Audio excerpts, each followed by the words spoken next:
enfocada ao tema dos estereotipos, eu sempre penso que está ben falar e escoitar, pero tamén está ben pensar, non? E que nos dean algún espazo para pensar e para facer. Entón, para tratar este tema, en vez de eu poñerme aquí a falarvos de non se sabe que cousas, que o mellor vos interesan, o mellor non, pois pensei que podíamos facer un pequeno exercicio de reflexión primeiro e despois xa falamos mellor do que vos que irades falar comigo a partir dese pequeno exercicio. Entón, sei que despois desta sesión vai haber outra con Fran Alonso que me dixo ten moito cuidado porque puxen aí todas as cousas multimedia, non sei que máis, eu dixenlle, non te preocupes que eu son, en vez de isto digital e tal, eu son moi analóxica e o noso vai ir todo por dedos e por papel, entón non vamos tocar nada as túas cousas.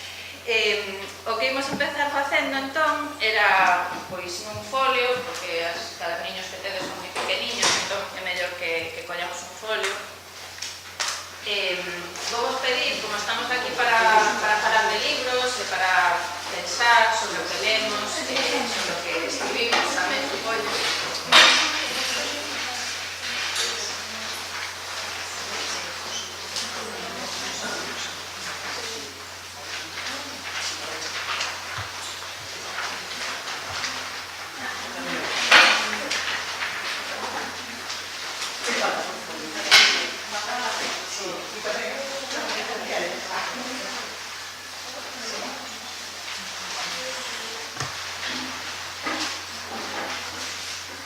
Entón, como tedes ao folio, explico-vos un poquinho, vale? A idea é que fagamos este exercicio cada quen e despois o que reflexionedes o mellor se nota un poquinho para falar e para comenzar o diálogo que é máis interesante que os monólogos.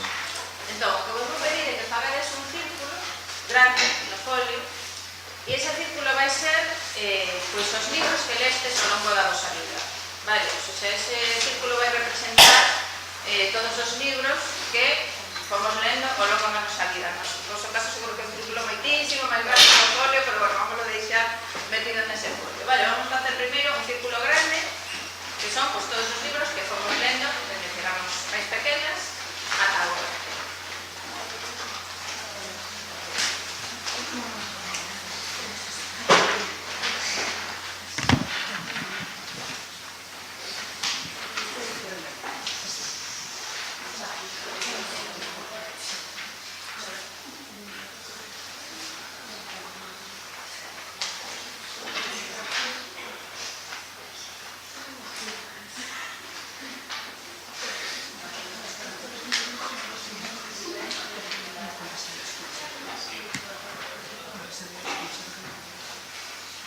Tedes ese círculo, entón?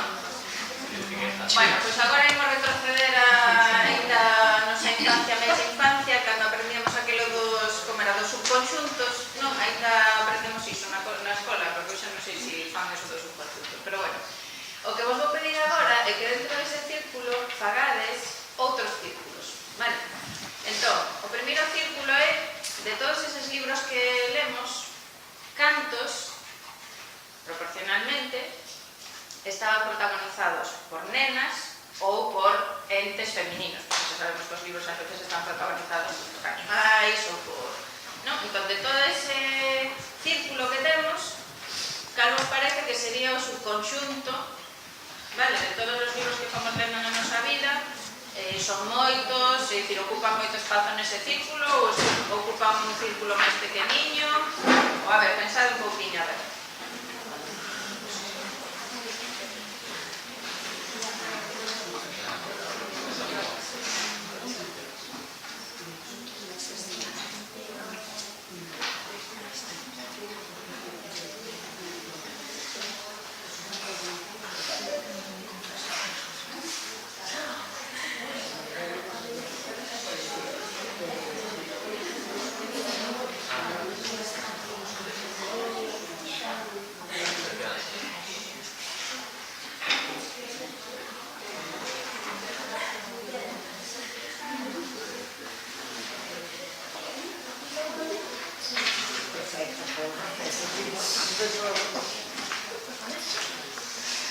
Estamos, máis ou menos?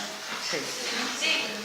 Bueno, pois agora imos seguir facendo subconxuntos, vale? Se hai algún que non teñades, pois poñedelo fora do círculo anotades, vale? Se nunca leces ningún libro, pois no que se desen esas circunstancias. Vale.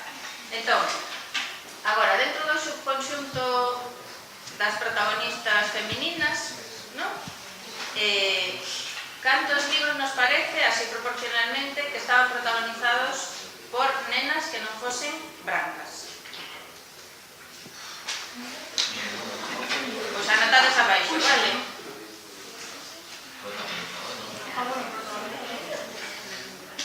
Pois anotades abaixo, se non hai ningún, poñedes abaixo non brancas, pero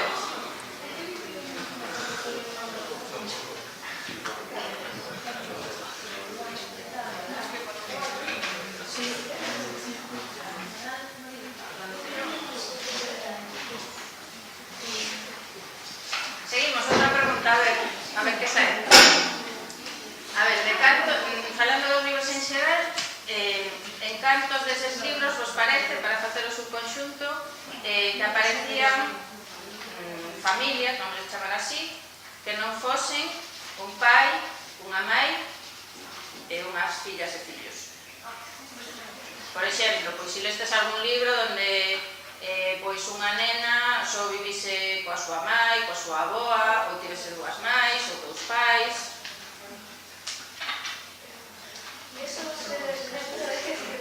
En xeral no círculo grande, facedes outro subconxunto, a ver. Que grande, pequeno.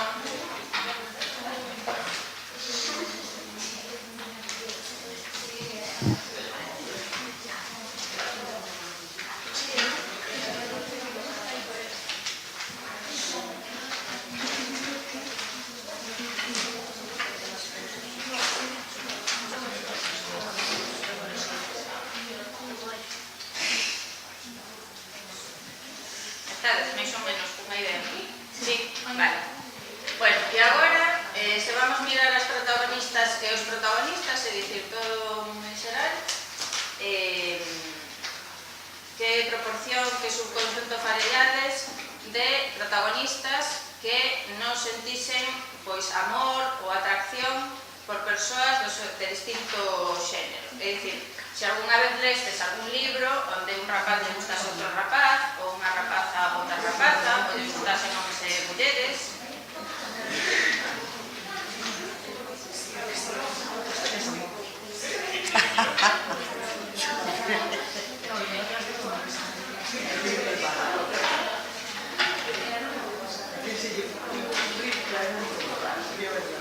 Aquí es un poco más psicológico, aquí aparece incluso.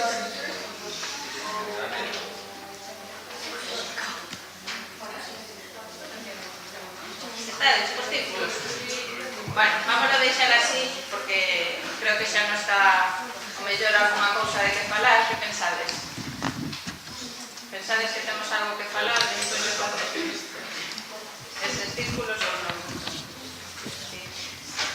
Bueno, que vos parece o exercicio? Que parades vos algunha vez a pensar nestas cousas ou non? Sí? Sí.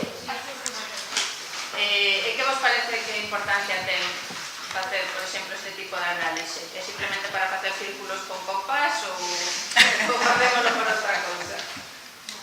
A verdade é que non creía que lera máis, os libros máis diversos. E ao pensar, pois non, son bastante heteronormativos.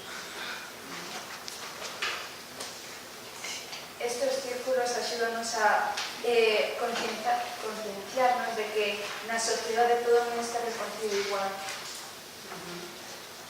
E axúdanos a ver as cousas de outra.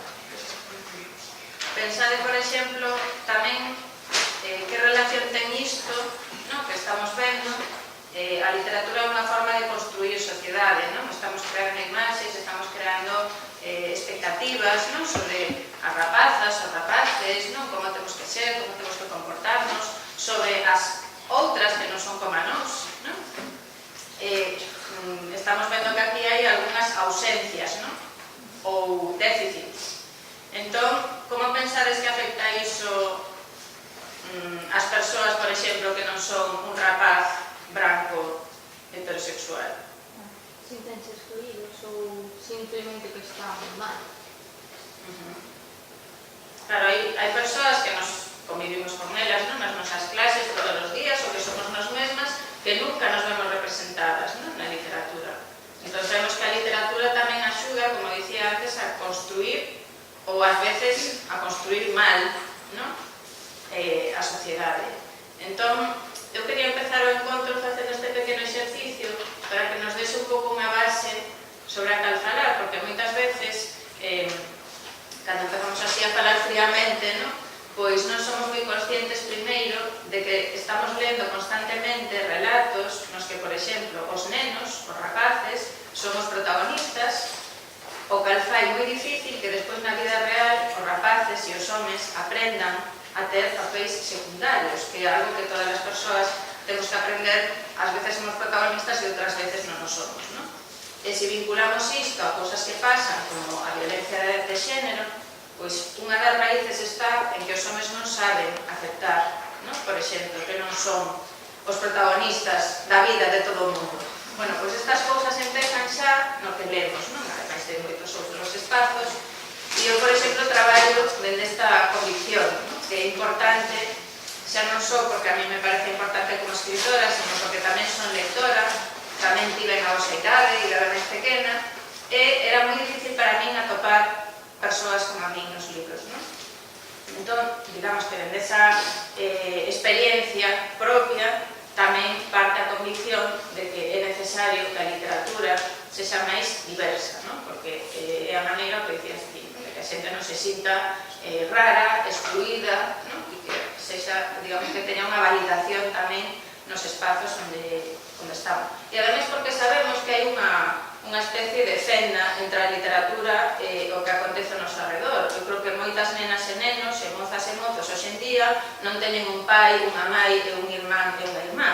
É dicir, as estruturas nas que vivimos son moito máis diversas que esas, e a literatura tamén ten que ser capaz de deixar de repetir sempre as mesmas imaxes, porque senón parece que temos que todo o mundo vivir desa maneira, cando en realidade sabemos que ni sequera é así, non? Que as persoas vivimos en combinacións, digamos, moito máis diversas e máis ricas que o que a literatura moitas veces nos presenta. Entón, bueno, era así un pouco a introducción para que nos dé agora para falar e para que faledes vos, pois iso, desto que estivemos reflexionando, non sei se queredes preguntarme cousas sobre os libros ou sobre o traballo, se dixemos que isto é un encontro, entón entendese como un diálogo. Bueno, podemos seguir falando desta cuestión dos estereotipos ou xa digo, se tedes preguntas sobre os libros ou sobre a escrita ou sobre calquera cousa, esta é a oportunidade que temos. Dime. Quería preguntar a quen lle dedica todos os premios que gañaches? A quen lle dedico os premios?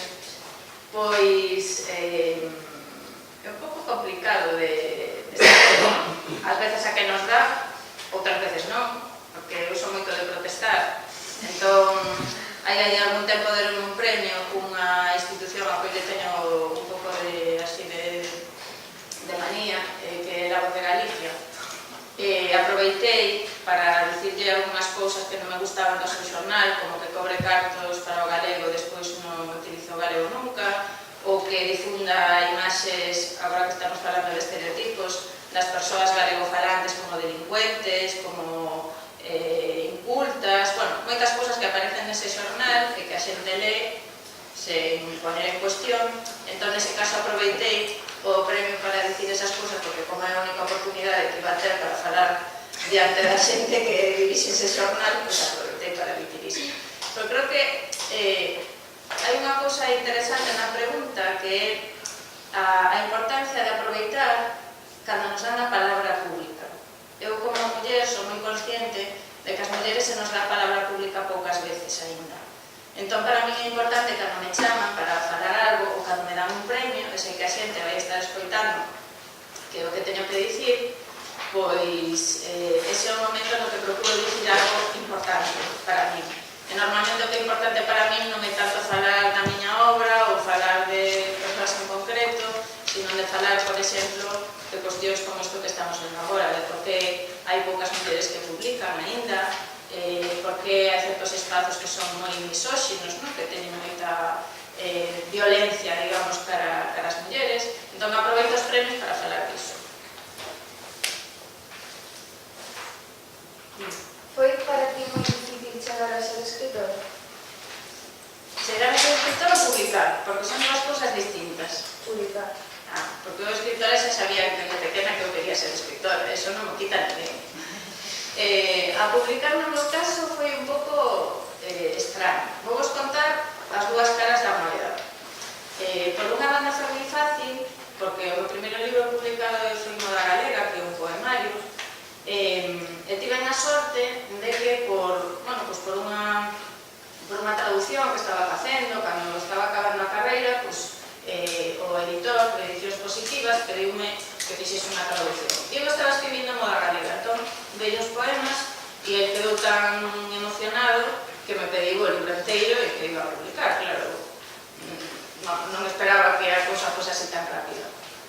Pero teño que dar tamén a outra cara, e é que antes diso tivera outra experiencia. Foi tamén de forma casual unha novela que eu escribira, que alguén me pediu para unha editorial, e cando fun falar coa persoa que naquele momento levaba a editorial, díxome que os personaxes masculinos estaban maltratados. Esta era unha novela que estaba protagonizada por mulleres, o cual os personaxes masculinos eran secundarios, igual que moitos outros femininos, pero para él eu tiña que cambiar a novela para que os homes tivesen máis relevancia no que eu contaba. Claro, eu dixenlle que non, e para min o máis impactante foi que este señor, eu tiña naquele momento 20 anos, 21 anos, este era un señor que tiña a miña idade de agora, 40 ou 40 e pico, me berrou no seu despacho, díxome que tiña que aprender primeiro que Picasso non empezara a facer cubismo antes de facer cadros clásicos e cousas desta índole. Para min, eu pensaba que iba a un encontro profesional, digamos, non con unha persoa, e claro, para min foi unha situación realmente dura, non? Pero, bueno, tamén aprendí moitas cousas a partir de aí, tamén a saber manterme firme, porque non paga a pena facer certas concesións ante certas persoas. E ademais porque eu estaba convencida de que él non tiña razón. É dicir, cando escribimos é moi importante escoitar. Tamén, eu, por exemplo, todo o que escribo dou a ler antes a outras persoas. Son persoas que confío e que son persoas que para min ten valor a súa opinión, non? Pero neste caso non era así, porque eu entendía que a opinión desta persoa estaba baseada nunha visión machista de lo que teñen que ser os libros, co cual non teño por que aceptar iso. Entón, si foi moi fácil, non foi tan fácil.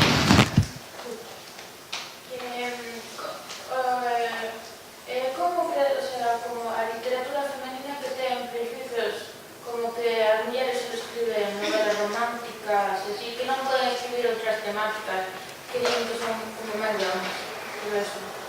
Claro, ese é o problema no que, digamos, ese é o contexto no que nos inserimos, non? Que hai moita xente que pensa que Cosides o Cine era unha película que está protagonizada por 8 homes, na que, por exemplo, se dedican a facer guerras, a matar xente, e ninguén presenta esa película como unha película de homes. Ninguén presenta tampouco a literatura de Manolo Rivas como unha literatura de homes, en la que está protagonizada por señores na súa gran maioría, non? Entón, eu creo que é importante que aprendamos a deconstruir esas ideas, non? Unha maneira de facelo é falando con o noso propio discurso, que é importante, como dicía antes, e outra maneira é escribindo. O mellor, o único importante destes premios que comentaba antes Pilar é que recoñecen que as mulleres saímos desas expectativas e que estamos facendo unha literatura que racha con esas visións. E, ademais, que se contrapón esa idea de pensar que o que ten que ver coas mulleres é algo irrelevante, de segunda categoría, que non interesa. Se vivimos nunha sociedade na que o 50% da poboación como mínimo son mulleres, non ten por que interesar menos a ningunha persoa que un libro trate temas que les pasan ás mulleres ou que as protagonistas sexan mulleres fronte ao que les pasa ao outro 50%. Entón, é importante que non caigamos nesas bueno, pois neses marcos, non? No meu caso, mesmo houve unha vez que estiven a punto de levantarme unha entrevista, porque tamén hai moitos anos, cando publiquei a miña primeira novela, un xornalista que aquí en Santiago quería facer unha reportaxe sobre novas narradoras ou algo así, que les gusta moito sempre ponernos as mulleres como en rebaño, non? E claro, unha das cousas que nos preguntaba era esta, se escribíamos para mulleres, se non sei que das protagonistas. A min agora xa nunca me preguntan iso, porque sempre contesto que cando lle pregunten a Manolo Rivas iso tamén contestarei, entón xa hai moitos anos que non me preguntan nada diso, pero sei que, por desgraza, non está erradicado. Algúnas que temos así como un carácter un pouco rabudo fomos capaces de, polo menos na nosa vida, erradicar ese tipo de preguntas, pero sei que aínda a moitas outras compañeras les pasa, non? Que, bueno, pues que se lee con eses prejuizos do que escribo. Sientes que podes falar libremente do que pensas cando falas en público? Se penso falar, repita a pregunta. Se sientes que podes falar libremente cando falas en público do que pensas? Eu creo que tanto en público como en privado. Creo que a liberdade é algo que temos que, do que nos temos que apropiar. E eu, non sei se é porque teño unha orixe montañesa, a miña familia paterna é toda dos Ancares, somos xente un pouco particular. Non sei se por iso ou por outra cosa, pero dende sempre teño a convicción de que teño que dicir o que penso. Da igual que estea aquí ou o que falábamos antes, non? De cando foi unha voz de Galicia. E creo que se a xente fixese iso cambiarían bastantes cousas.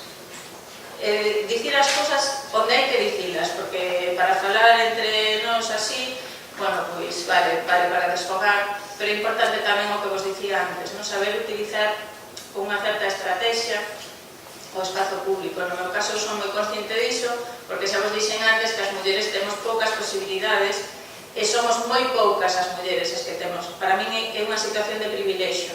Entón, eu procuro usar o meu privilexio para crear máis espazo para que haxa máis mulleres, non?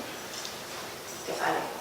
Que digan cousas que a min non teño por que estar de acordo con elas, obviamente, nin me teñen o mellor necesariamente que interesar, pero é importante que haxa cantas máis voces mellor. Foi tamén difícil publicar libros sobre mulleres ou de persoas de color ou sexuais ou así que de nenos ou de persoas? É que eu, mira, eu escribo do que a mí me interesa. Vale, entón nunca penso se vai ser máis difícil, se se vai ler, se se vai ler máis ou ler menos, se o libro se vai vender ou non se vai vender. E a min, en principio, as cousas que me interesan son estas das que estivemos falando aquí. Entón, eu escribo sobre iso, non estou nunca valorando escribir sobre outras cousas ou outros protagonistas, porque teño que escribir o que a min me sae de dentro escribir, e como as cousas que me preocupan, e tamén as cousas que coñezo, non? Pilar falaba de Corredora. Corredora nace de moitos anos de convivir con nenas, con mozas e con mulleres en Etiopía, entón son lugares que coñezo moi ben e que teño que falar deles, non? Pero sí que é certo que unha vez que saen os libros, pois as consecuencias, digamos, do que unha escribe, que non é gratuito escribir sobre certas cousas. A maneira en que van ser recibidas as obras, a maneira en que, por exemplo, algúns críticos leen esas obras, pois non é igual que como leen as obras dos autores ou protagonizadas por homes. Pero creo que precisamente niso está a importancia do que escribimos, non? En facer, digamos, ese proceso de cambio, porque senón, bueno, eu xa digo que tampouco é que pense moito niso, porque eu escribo do que a mí me dá, volvendo de ser libres. A escrita ten que ser tamén un espazo para ser libres, non? E para escribir aquilo que nos sae de dentro. Estamos pensando en... Bueno, eu non traballo así, a verdade que a xente que escriba desa maneira, pero eu nunca estou calibrando a ver se o libro vai vender ou ese tipo de cousas. Eu creo que así non se pode facer literatura.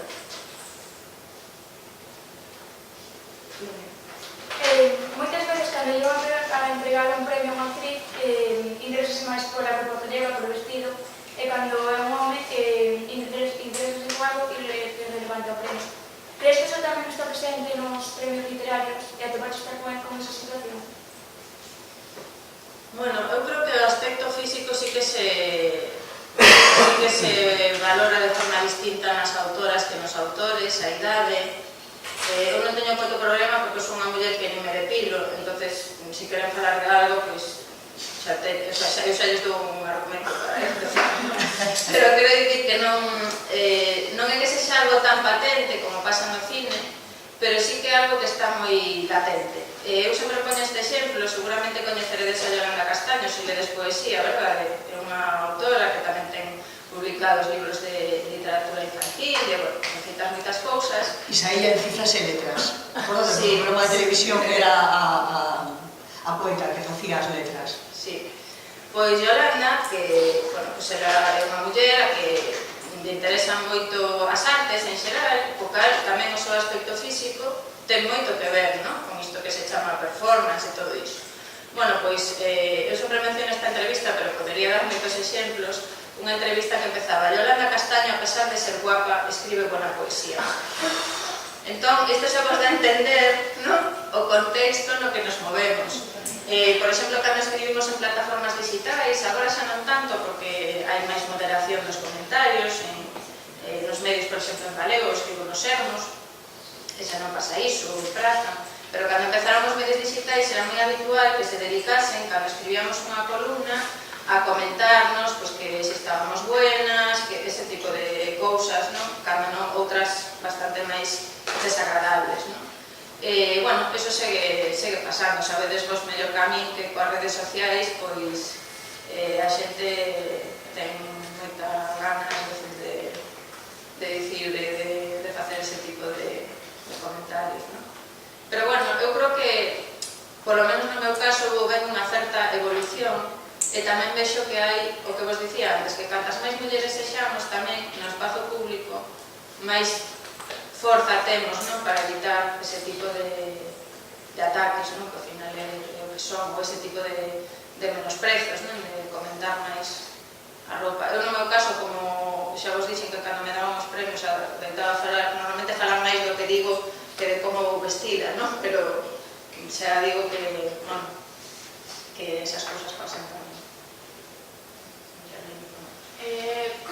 Como cambiarías a mentalidade dos homens e das persoas que siguen crendo que a muller é inferior e que... O sea, de que maneira? Non sei, que se podría facer para ver que non é así, para dar unha nova perspectiva de que todos somos iguales, todos temos os mesmos dereitos e oportunidades, que non sei así. Mira, eu creo que no ano 2017 ninguna persoa debería pensar iso. Se alguén pensa así, ten un problema. É dicir, o problema non é meu, nin teu, é da persoa que pensa desa maneira. Entón, creo que tamén temos que empezar a pensar que sí que hai unha parte pedagóxica de moitas cousas que facemos, pero a responsabilidade de educarnos é de cada quen. E igual que vos acabades de ver, por exemplo, que non lestes ningún libro protagonizado por nenas, nenos, rapazas ou rapaces de outros lugares ou con outras cores de pel e están ao noso alrededor todos os días, non? É tamén un proceso dos propios homes empezar a pensar por eles mesmos que é o que están facendo, non? E creo que indicativos e situacións non faltan para que se paren a facer esa reflexión. Agora ben, dito isto, eu creo que está claro que para min é importante a través da escrita traballar estas cuestións e despois o máis importante para min é o día a día. Todas as persoas, todas, temos capacidade para cambiar o que nos rodea. Unha das capacidades que temos é non calar a boca, que falábamos antes. Esa é a primeira capacidade que ten todo o mundo, porque se calamos, a sentimos. Entón, para min, falar é importante. E despois hai moitísimas outras cousas que podemos facer todos os días para contribuir ou cambiar certas situacións, non? Eu falo, por exemplo, en Lías, Zapatillas de Deporte, que é un libro que está escrito para rapazas e rapaces de 8 anos en diante, non? Mesmo cos actos do día a día de mercar, estamos ou explotando, non?, a nenas e nenos que traballan estes días que está todo este boureo de Inditex e a Mancio Ortega e todo isto nos medios, non? Iso está nas nosas mans. Non temos que ir a ningún sitio, non fai falta ir a Etiopía, nin a India, nin a ningún lugar. Entón, ás veces creo que somos moi cómodas e non nos interesa, porque claro, requiere un esforzo, pero creo que a responsabilidade individual tamén é importante. E despois integrarse, o que dicía antes, integrarse e traballar con outras, non? Eu, bueno, pues falábamos antes de Implicadas, que xa ten mesa nos cabos, ten o ano que ven fai 20 anos, non? Que fundei a organización, a SEGA, que é unha plataforma de crítica feminista, tamén nos estamos distintas mulleres precisamente traballando en contra dese discurso que estamos falando aquí patriarcal, non? Unha crítica, o sea, a acción está ao alcance de todas nós, eso está clarísimo. ¿Qué opinas da música comercial? Refiro máis letras machistas e todo. Que opinas ti? A mí non me gusta nada.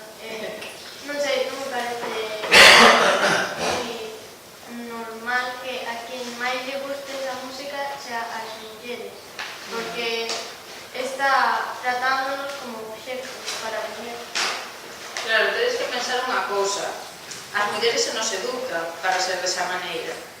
É dicir, o sorprendente é que haxa mulleres que non queiramos ser así, porque igual que os homens son educados para, o que dicía antes Pilar, para ser os machitos e ter unha serie de comportamentos, as mulleres se nos educa para ser obxectos. Entón, é normal, o normal é que nos gusten ese tipo de cousas, porque nos reafirman en que somos obxectos. Pero o importante é crear un discurso onde ese tipo de cancións, por exemplo, non teñen lugar. Eu creo que neste momento, polo menos, hai un debate, non? Sobre iso.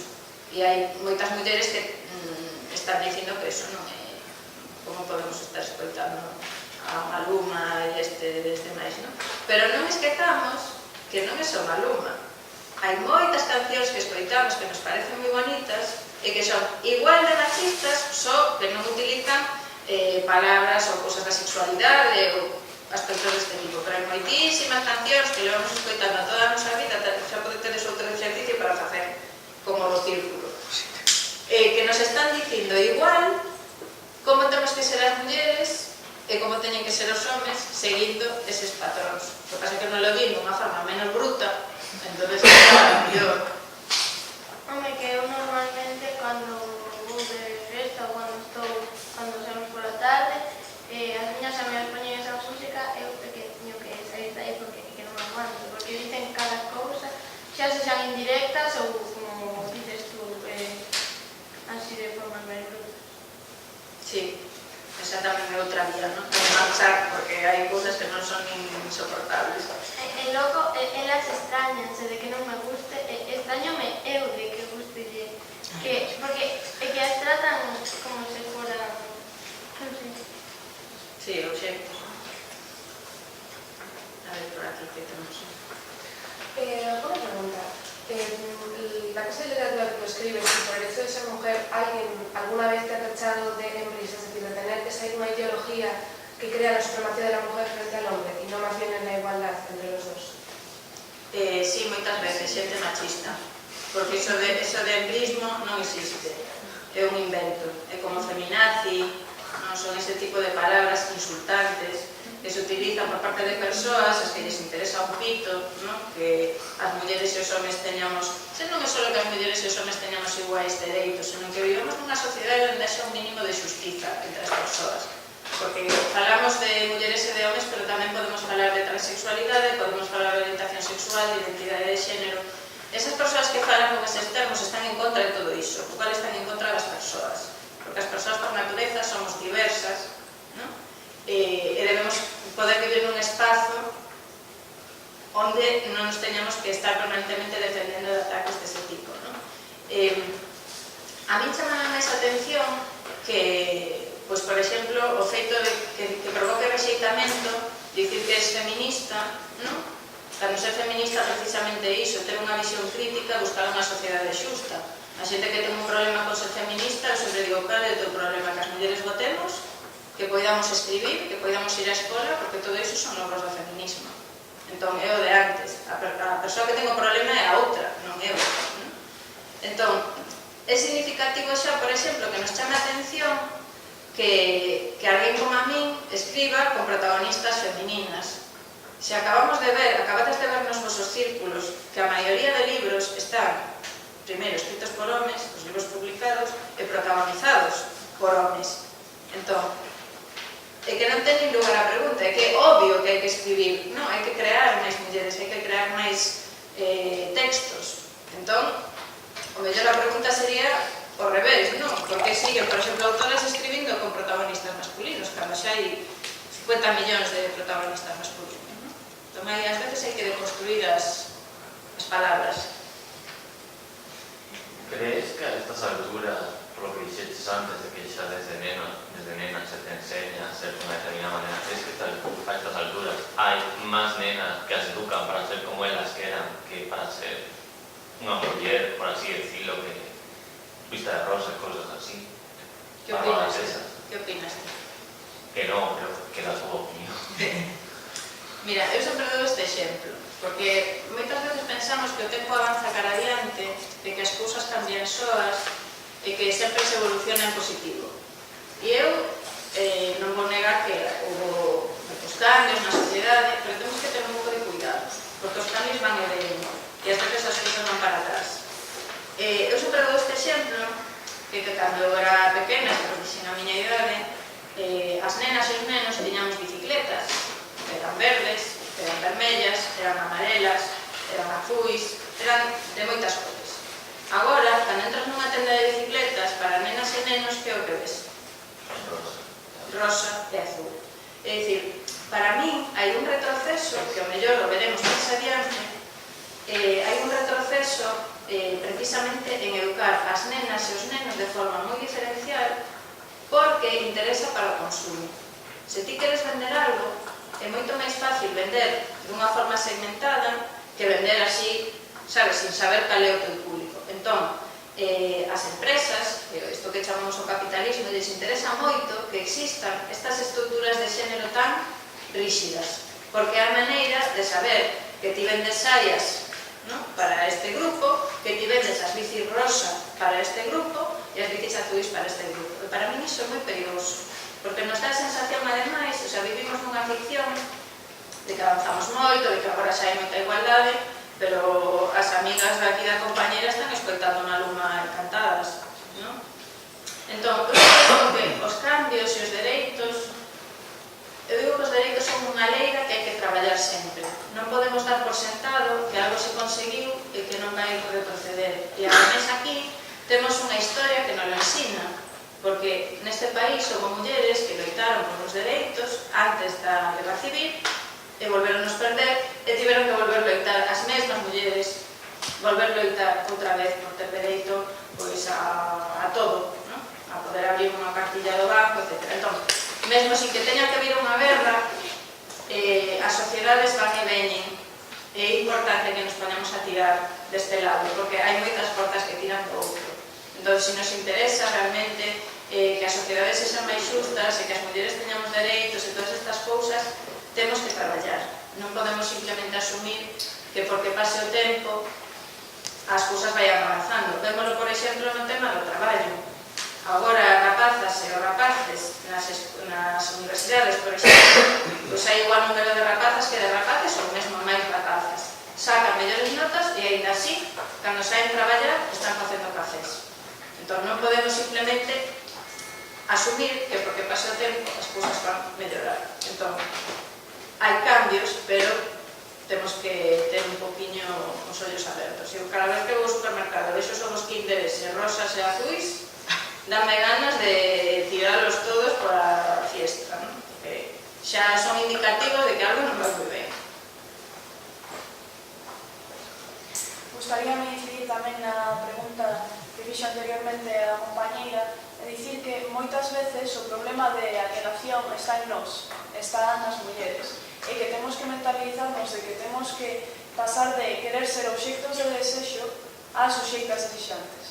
En segundo lugar, gustaríame facerte unha pregunta sobre o tratamento dos sentimentos na literatura, porque moitas veces podemos ver como, por exemplo, os sentimentos que son a ira e o enfado parece que están reservados exclusivamente para os homens. Me gustaríame preguntarte se ves que na literatura escrita por mulleres estos sentimentos están tratados de unha forma máis igualitaria ou seguen os mesmos estereotipos que xa están marcados. Bueno, que eu creo que a literatura escrita polas mulleres é moi diversa tamén. Hai mulleres que seguen escribindo nese marco do que ti falas. E tamén hai unha cousa que eu analizo e que vexo en moitas compañeras e eu comento con elas, e que se nos ensina por estes círculos dos que falamos, as que queremos escribir, aprendemos a escribir como a homes, como lle dicía a Rosalía de Castro, ¿no? Ou a miña mãe cando conduce, que conduce como un home para decir que conduce ben, ¿no? Pues a Rosalía de Castro dicíalle que escribía como un home para decirlle que escribía ben. Claro, se toda a nosa vida estamos lendo señores, si sempre se nos dan autores como referencia, entón aprendemos a escribir realmente como a homes, entre aspas, ¿no? E as autoras feministas temos un proceso de revulsión contra iso, no que non estamos soas, porque precisamente dende a Rosalía de Castro, no noso caso, ¿no? Que é a fundadora das nosas letras, dende a Rosalía de Castro, que ela buscaba as súas iguais. Se vos parades a mirar as obras de Rosalía de Castro, todas están dedicadas a escritoras. Ela estaba buscando outras autoras tamén e recoñecendo o traballo de outras autoras. Entón, é un proceso que, por desgraza, a mí gustaríame que as escritoras do futuro non tivesen que pasar por este proceso, por iso traballo nese sentido, de ter que buscar outras formas para tapar a túa propia voz, ter unha visión máis diversa, non da escrita, que non estes referentes masculinos que se nos dan sempre. Entón, claro, dentro diso, hai unha maior, xa digo, autoras que escriben dende esa óptica patriarcal. Pero se falamos das autoras feministas, aí sí que hai unha visión moi diversa, porque cada unha ten a súa voz, o seu proxecto literario, e sí que eu creo, a miña percepción como lectora, é que a mí personalmente me interesa máis o que escriben as mulleres, xa non só porque eu sexa muller, sino porque son cousas que non están contadas en moitos casos, ou non están contadas dende certas ópticas. E sí que creo que se conta con máis complexidade, porque a posición das mulleres nas sociedades tende a ser máis complexa, porque temos contacto con distintas esferas da vida, por unha serie de cuestións. Sí que creo que o tema das emocións é un dos aspectos onde se nota máis esa diferenza na maneira de tratar as cousas. Así que o tema da ira, por exemplo, do enfado, son temas moi penalizados, pero se vas a poesía en lingua galega, escrita por mulleres, atopas moitos animais e moitas bestas, non? E creo que iso é significativo, porque quere dicir que hai durante moito tempo unha represión moi grande, non? Do corpo, de moitas cousas. Un consello de lectura. Henning Mankell, Eira del Fuego, a protagonista, é unha rapaza negra do mundo rural. E levo todo este tempo pensando, digo isto desde a miña ignorancia, se é algo semellante na literatura galega. Unha moza do mundo rural, ou unha señora, incluso as mestras dos tempos antes da República, durante a República e despois. Sí, claro, porque me estás preguntando de... Se é algo na literatura galega que trate eso, como fai, por exemplo, Henning Mankell en Eira del Fuego. Home, non sei como fai porque non lingo o libro, pero mulleres do mundo rural representadas dende Lupe Gómez con Fisteus, que é unha novela que fala do mundo rural, ata unha grande cantidade de historias, tamén da literatura infanto-juvenil, algúns dos libros de Fina, por exemplo, de Fina Casal de Rei. Non me parece un tema moi exótico. En Galicia, ao mellor na literatura máis contemporánea, sí que o espazo rural tamén empeza a quedar un pouco nas marxes, como pasa na sociedade, non? Pero sí que creo que se narran discursos máis complexos, non? Pois iso, do que é ser, no meu caso eu tratei ese tema en Vías de Extinción, o que é ser lesbiana no rural, na montaña, pero, hai máis exemplos, pero non é excepcional tampouco a novela. O que eu, entre que teño moi mala memoria para os títulos, o mellor vos digo calquera cousa e despois non é así. Ti crees que o concepto de amor romántico no que o amor entre un homem e unha muller e que o home seduce a muller é seducida, o amor entre dúas persoas para toda a vida crea moitos estereotipos na sociedade e debería ser cambiado? Eu estou en contra do amor e a favor do amor. Estou en contra dese amor e a favor de reformular o amor, porque se hai algo Lo que se escribiu na literatura é sobre o amor, e se hai algo que necesita ser reescrito é o amor. Estamos permanentemente vivindo nunha serie de ficcións que reforzan eses estereotipos e moitos outros, non? O amor heterosexual, a parella, non? Unha cantidade de cousas que para min están na base despois de moitos problemas que temos na sociedade, non? Entón, é interesante que empecemos polo menos, é un pouco que dicía antes, non? Que polo menos empezamos a falar de certas cousas, empezamos a falar do mito do amor romántico, da relación que ten coa violencia de xénero, todo ese tipo de cousas, non? Que antes, o mellor, non se falaba diso, non? E dábamos por sentado, pois, que historia máis bonita, non? E o mellor agora estamos la lendo e nos está dando así como cámara, non?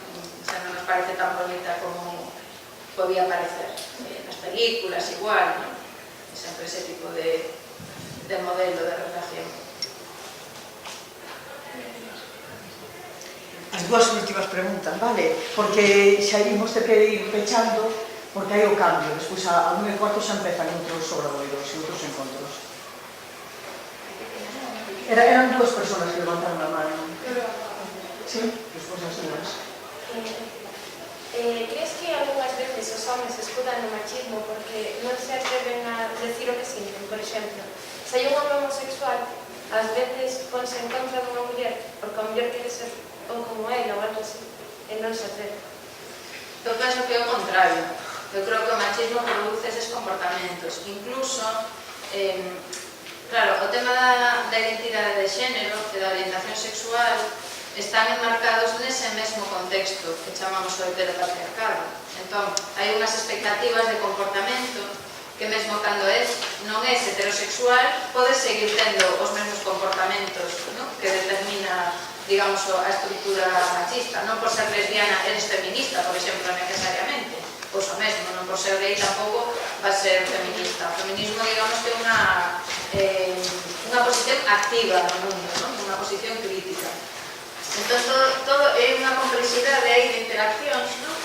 Que son os que explican estas situacións. Non podemos simplemente pensar que por unha persoa non se xa heterosexual xa directamente vai ser pois iso, feminista ou ter unha mentalidade moito máis aberta. Pode ser, pero non ten por qué. A última pregunta, porque xa non están agardando que está gato. Cal era a última pregunta? Que cara iba a facer? Bueno, quería saber que opinas sobre o impacto das redes sociais en toda a brecha feminista en xeral, porque eu vexo que últimamente todo o mundo polemiza, incluso a adolescentes, o sea, claro, eu vexo nunha base da miña vida diaria, con adolescentes, nas historias de Instagram e cousas así, e non para ver como a xente polemiza e despois vexo que os círculos do meu instituto, por exemplo, que xa non sentía como un lugar seguro, ainda antes de que todas esas batallas en internet comezaran, vexo círculos que se conviven, o sea, que cos que xa non me, ni siquiera me quero relacionar por opinións que expresan ou porque bromas ali hoxe en día son intentar falar con alguén e, o sea, intentar falar con un rapaz e que o seu mellor amigo veña e che grite cala muller, e iso para eles é humor e están todo o día dicendo que é humor. E quería saber que me desvío porque quedaron moitos temas na cara. Vou te dar unha resposta moi breve. Crea outros espazos, porque as redes sociais valen para iso tamén, para aliarse e crear outros espazos. Así que xa deixamos a... Bueno, pois apoio un aplauso, vale?